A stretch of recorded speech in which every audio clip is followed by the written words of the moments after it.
SB academy YouTube চ্যানেলে তোমাদের সবাইকে স্বাগত জানাচ্ছি। রাষ্ট্রবিজ্ঞানের খুব গুরুত্বপূর্ণ একটি চ্যাপ্টার এই রাষ্ট্রবিজ্ঞানের সংজ্ঞা ও বৈশিষ্ট্য। এই চ্যাপ্টারের আজকে কিন্তু এই চ্যাপ্টার থেকেই কিন্তু আজকে এমসিকিউ সেশনটি। চলো তাহলে শুরু করব। প্রথম কোশ্চেনটি কি আছে দেখে দেখো। প্রথম বলে পৃথিবী হলো রাষ্ট্র হলো পৃথিবীতে ঈশ্বরের পদযাত্রা। উক্তিটি কার? দেখো আমাদের কিন্তু প্রচুর উক্তি পড়তে হবে, এগুলো কিন্তু মনে রাখতে হবে। উক্তি বলতে উক্তি, এই উক্তিগুলো কে করেছে এটা কিন্তু মনে রাখতে হবে। কি বলছে? রাষ্ট্র হলো পৃথিবীতে ঈশ্বরের পদযাত্রা। উক্তিটি কার? অপশন এ অধ্যাপক Gardner, option B Granville Austin, option C Hegel, option D Rousseau. সঠিক উত্তরটি কিন্তু হচ্ছে অপশন সি অর্থাৎ হেগেল এই কথাটা বলেছেন, রাষ্ট্র হচ্ছে পৃথিবীতে ঈশ্বরের পদযাত্রা। নেক্সট দেখো কি আছে, নিম্নলিখিত যে যে রাষ্ট্রচিন্তাবিদ নিম্নলিখিত যে যে রাষ্ট্রচিন্তাবিদ সামাজিক চুক্তি তত্ত্বের সমর্থক নন। তাই বলছে নিম্নলিখিত যে যে রাষ্ট্রচিন্তাবিদ, অর্থাৎ আমাদের তাহলে জানতে হবে সামাজিক চুক্তি মতবাদের সমর্থক কারা, তাহলে তবেই তো আমরা বুঝতে পারবো যে কারা সমর্থক নন। এগুলো কিন্তু আমাদের জানতে হবে, কারণ পরীক্ষায় কিন্তু এইভাবেই কোশ্চেন দেবে। অপশন কি আছে? Thomas Hobbes, John Locke, Rousseau, Granville Austin. সঠিক উত্তরটি কিন্তু অপশন ডি অর্থাৎ গ্রেনভিল অস্টিন কিন্তু কি সামাজিক চুক্তি তত্ত্বের সমর্থক নন। ঠিক আছে, এই উপরের এই তিনজনই কিন্তু কি সামাজিক চুক্তি তত্ত্বের সমর্থক। তাহলে কি পেলাম আমরা? অপশনটা নেব আমরা, অপশন ডি গ্রেনভিল অস্টিন তিনি সামাজিক চুক্তি তত্ত্বের সমর্থক নন। নেক্সট কি আছে দেখো, বলছে রাষ্ট্রের ধারণা কি? প্রত্যক্ষ অন্তর্দৃষ্টির বহির্ভূত বিষয়। খুব গুরুত্বপূর্ণ কিন্তু, প্রত্যক্ষ অন্তর্দৃষ্টির বহির্ভূত বিষয়। উক্তিটি কার? John Austin, John Locke, Rousseau, Immanuel Kant. তাহলে কি আমরা এইটা কিন্তু আমরা বইয়ে কি পড়ে থাকি যে প্রত্যক্ষ অন্তর্দৃষ্টির বহির্ভূত বিষয়, এই কথাটি কে বলেছেন? তিনি হচ্ছেন ইমানুয়েল কান্ট।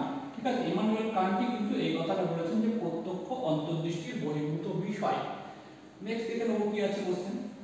বলছে আধুনিক সমাজে সার্বভৌমত্বের অপর নাম রাষ্ট্র। খুব গুরুত্বপূর্ণ আরো একটি উক্তি কি? আধুনিক সমাজে সার্বভৌমত্বের অপর নাম রাষ্ট্র। উক্তিটি কার? John Locke, option B John Austen, option C Russo, আর ডি অ্যারিস্টটল। সঠিক উত্তরটি কিন্তু নেব আমরা অপশন বি অর্থাৎ জন অস্টিন এই কথাটা বলেছে আধুনিক সমাজে সার্বভৌমত্বের অপর নাম হচ্ছে রাষ্ট্র। তাহলে আমরা সহজে মনে রাখবো কি সার্বভৌমত্বের অপর নাম রাষ্ট্র, এই কথাটি কে বলেছেন? John Austin. তারপরে দেখে নেব, বলছি the social contract. The social contract গ্রন্থটি কার লেখা? Thomas Hobbes, Machiavelli, Plato, Rousseau. Option B হচ্ছে রুশো অর্থাৎ রুশো হচ্ছে এই সোশ্যাল কন্ট্রাক্ট গ্রন্থটির লেখক হচ্ছে রুশো। ঠিক আছে, আমি প্রিভিয়াস ক্লাসে কিন্তু থমাস হবস, মেকিয়াভেলি, প্লেটো সব প্রত্যেকের যে লেখা গুরুত্বপূর্ণ বইগুলি নিয়ে যে ক্লাস কিন্তু করিয়েছি। তোমাদের যদি তোমরা চাও তাহলে কিন্তু চ্যানেলে গিয়ে দেখে নিতে পারো। প্রিভিয়াস ক্লাসে কিন্তু এমসিকিউ সেশন পড়ানো হয়েছে। বলছে রাষ্ট্র সম্পর্কিত ঐশ্বরিক তত্ত্ব অনুযায়ী, অর্থাৎ রাষ্ট্র সম্পর্কিত অনেকগুলি তত্ত্ব রয়েছে, বলবৎ তত্ত্ব, সামাজিক চুক্তি তত্ত্ব, ঐশ্বরিক তত্ত্ব, পিতৃতান্ত্রিক তত্ত্ব, মাতৃতান্ত্রিক তত্ত্ব, এগুলো কিন্তু আমাদের জানতে হবে। ঠিক আছে, এই ডিটেলসগুলো কি বলছে? রাষ্ট্র সম্পর্কিত ঐশ্বরিক তত্ত্ব অনুযায়ী পৃথিবীতে ঈশ্বরের প্রতিনিধি হিসেবে বিবেচিত হয়েছিলেন। তাহলে আগে আমাদের তাহলে জানতে হবে ঐশ্বরিক তত্ত্বটা কি, তবেই তো আমরা জানতে পারবো যে ঐশ্বরিক তত্ত্ব অনুযায়ী কি যে পৃথিবীতে ঈশ্বরের প্রতিনিধি হিসেবে বিবেচিত হয়েছিলেন কে। তাহলে সঠিক অপশন কি আছে? অপশন এ পুরোহিত, অপশন বি রাজা, অপশন সি অভিজাত, আর অপশন ডি যোদ্ধারা। সঠিক উত্তরটি কিন্তু হবে অপশন বি অর্থাৎ রাজারা কিন্তু কি পৃথিবীতে ঈশ্বরের প্রতিনিধি হিসেবে বিবেচিত হতেন। এটা কোন মতবাদে আছে? সেটা কিন্তু ঐশ্বরিক মতবাদ, ঐশ্বরিক তত্ত্বের ভিতরে কিন্তু এই বিষয়টা বলা রয়েছে। নেক্সট দেখো, মাতৃতান্ত্রিক তত্ত্বের দুজন সমর্থক। মাতৃতান্ত্রিক তত্ত্ব আমি একটুখানি আগে বললাম, মাতৃতান্ত্রিক তত্ত্ব, পিতৃতান্ত্রিক তত্ত্ব, এই তত্ত্বগুলো কিন্তু আমাদেরকে জানতে হবে প্রত্যেকটা। তাহলে কি মাতৃতান্ত্রিক তত্ত্বের দুইজন সমর্থকের নাম চেয়েছে? রুশো, বেন্থাম, ম্যাকলিনেন জ্যাক ও মর্গ্যান। সি মর্গ্যান ও জন অস্টিন। ডি ম্যাকলিনেন জ্যাক ও মেকিয়াভেলি। অর্থাৎ কোন জোড়াটা? প্রত্যেকেই দুটো করে নাম রয়েছে প্রত্যেকটি অপশনে।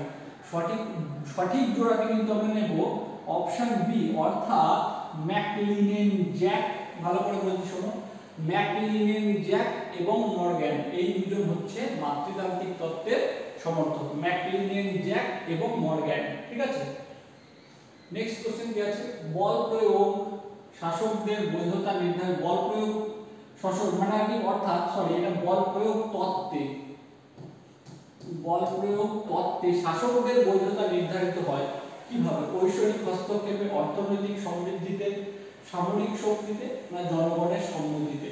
সঠিক উত্তর হবে অপশন সি, অর্থাৎ কি সামরিক শক্তির বিচারেই কিন্তু বল প্রয়োগ তত্ত্বে শাসকদের সামর্থ্য, শাসকদের বৈধতা নির্ধারিত হতো। বোঝা গেল? নেক্সট কোশ্চেন দেখো, খুব গুরুত্বপূর্ণ, রাষ্ট্রের উৎপত্তি সংক্রান্ত সর্বাপেক্ষা প্রাচীনতম মতবাদ কোনটি? রাষ্ট্রের উৎপত্তি সংক্রান্ত যে যেমনি যে মতবাদগুলি রয়েছে তার ভিতরে প্রাচীনতম মতবাদ, রাষ্ট্রের উৎপত্তি সংক্রান্ত যে মতবাদগুলি রয়েছে তার মধ্যে সবচেয়ে প্রাচীনতম মতবাদ কোনটি? অপশন কি আছে, বল প্রয়োগ মতবাদ, সামাজিক চুক্তি মতবাদ, ঐশ্বরিক মতবাদ, পিতৃতান্ত্রিক মতবাদ। সঠিক উত্তরটি কিন্তু হবে আমাদের অপশন সি, অর্থাৎ পিতৃতান্ত্রিক মতবাদ হচ্ছে রাষ্ট্রের উৎপত্তি সংক্রান্ত সবচেয়ে প্রাচীনতম মতবাদ। নেক্সট দেখে নেব কি আছে, বলছে might is right, might is right কোন তত্ত্বের সার কথা? সামাজিক চুক্তি তত্ত্ব, বল প্রয়োগ তত্ত্ব, মাতৃতান্ত্রিক তত্ত্ব, পিতৃতান্ত্রিক তত্ত্ব। সঠিক উত্তরটি কিন্তু হবে এটা হচ্ছে বল প্রয়োগ তত্ত্ব, অর্থাৎ বল প্রয়োগ তত্ত্বের সার কথা হচ্ছে মাইট ইজ রাইট। ঠিক আছে, নেক্সট দেখে নাও, বলছে আমি রাষ্ট্র কথাটি কে বলেছিলেন? খুব গুরুত্বপূর্ণ কথা, আমি রাষ্ট্র এই কথাটি বলেছিলেন কিন্তু অপশন এ আছে, পঞ্চদশ লুই, বি চতুর্দশ লুই, ত্রয়োদশ লুই কোনটিই নয়। সঠিক উত্তরটি কিন্তু হবে অপশন বি, অর্থাৎ চতুর্দশ লুই কিন্তু এই কথাটা বলেছিলেন কি আমি রাষ্ট্র, আমি রাষ্ট্র এই কথাটি বলেছেন চতুর্দশ লুই। নেক্সট দেখো, বলছে বল প্রয়োগ তত্ত্বের প্রথম প্রবক্তা কে ছিলেন?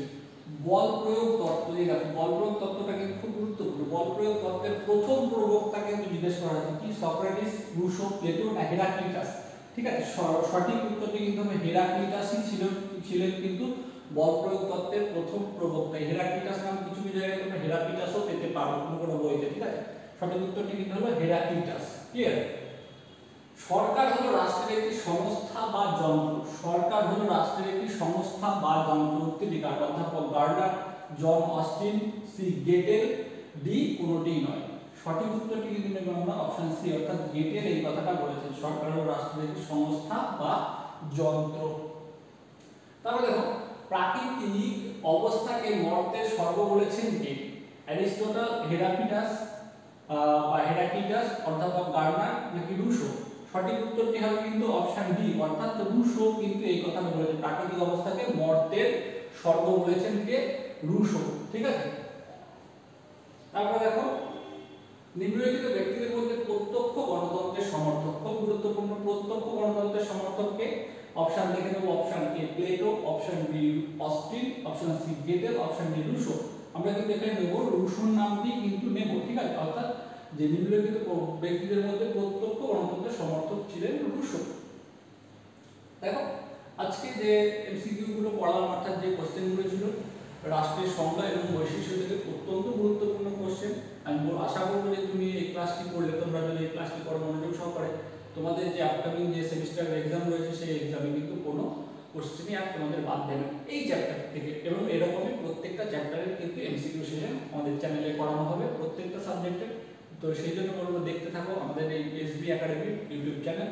আর কি যাদের আমাদের এই যারা ক্লাসটি দেখলে যদি ক্লাসটি ভালো লেগে থাকে অবশ্যই লাইক, কমেন্ট এবং শেয়ার করো। আর চ্যানেলে নতুন হলে অবশ্যই চ্যানেলটি সাবস্ক্রাইব করে নিন। Thank you for watching SB Academy. Thank you.